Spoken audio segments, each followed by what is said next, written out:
Hello, I'm happy to talk with Hennric Jokeit right now. Hello, Hennric. Hello, Audrey. Nice to meet you. Yeah, okay. So your work will be exhibited in the booth of Gallery 94 from Basel. Yeah, that's right. Sasha will exhibit 5 pieces. How can we introduce those pieces? Okay, I think the most distinctive feature of all these pieces or photographs is that I show images in a negative mode.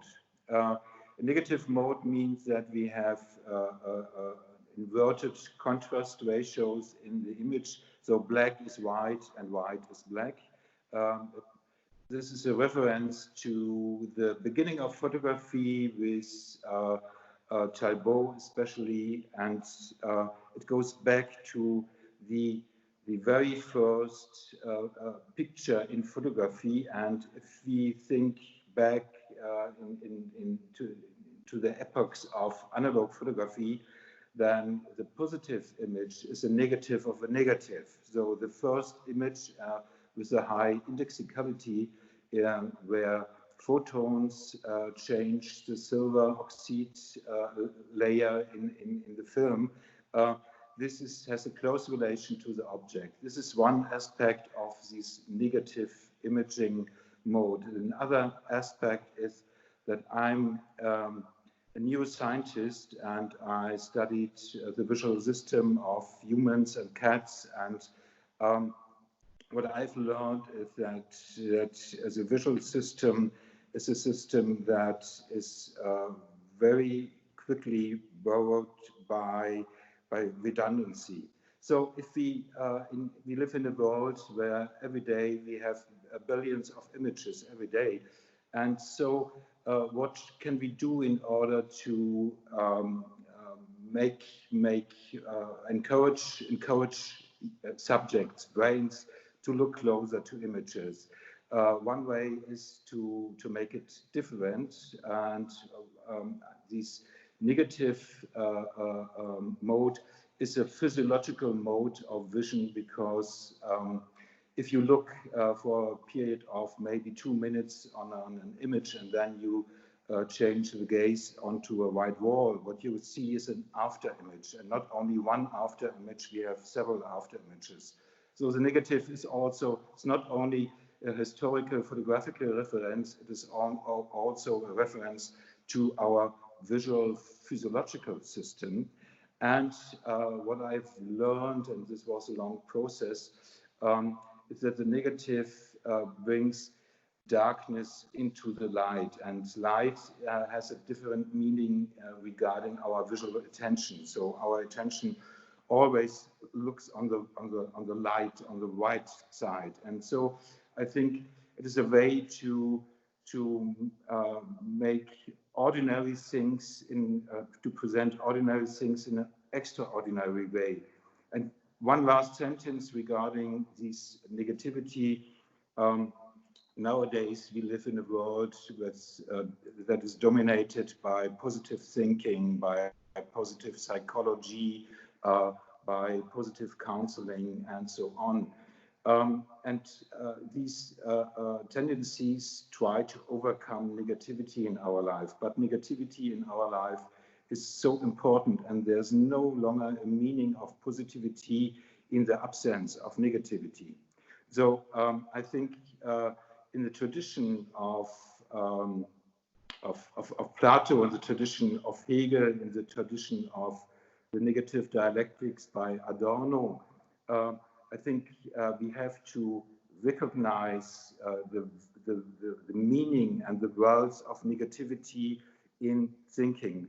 Negative thinking is a way to hope to overcome a world we are not feel well. So I think the negation of this unwanted world is a way of hope and of developing new ideas.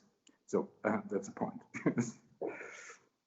Okay, so I read in your biography that the medical images are very important for you, especially it was a kind of starting point of your photographic career.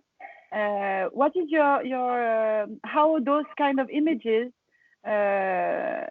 impact your production?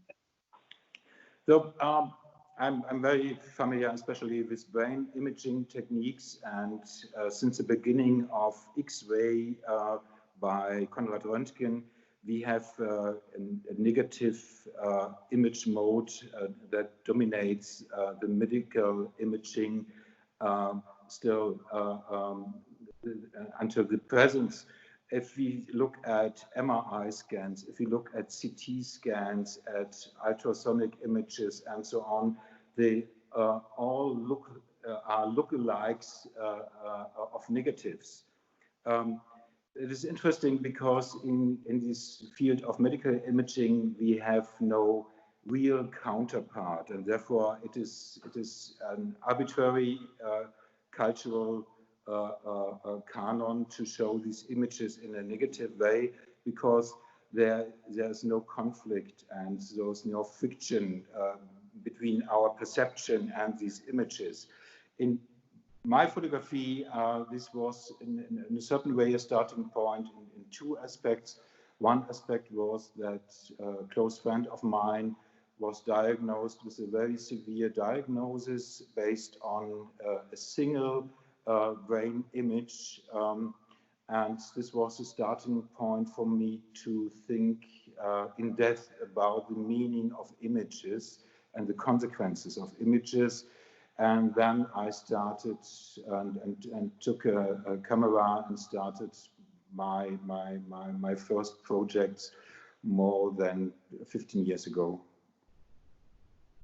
So this picture you have is a psychiatric hospital, right? Yeah, this is a famous Burg Hölzli, the psychiatric hospital. At this place, Eugen Bleuler invented in about 1900 the concept of schizophrenia. And if you look at this photograph, and you can see it at online as well as hopefully in September in Basel too, it shows this crazy world. If you look at the windows, for instance, if there's light in the window, that means there's darkness in this room. And if there's blackness shining from the window, then this means that there's light in the room. And you also see this crazy atmosphere of a closed ward of a psychiatric hospital. And also in front of the image, you see two white trees, and these trees look like neurons in the brain with dendrites and in a very interacting way and display.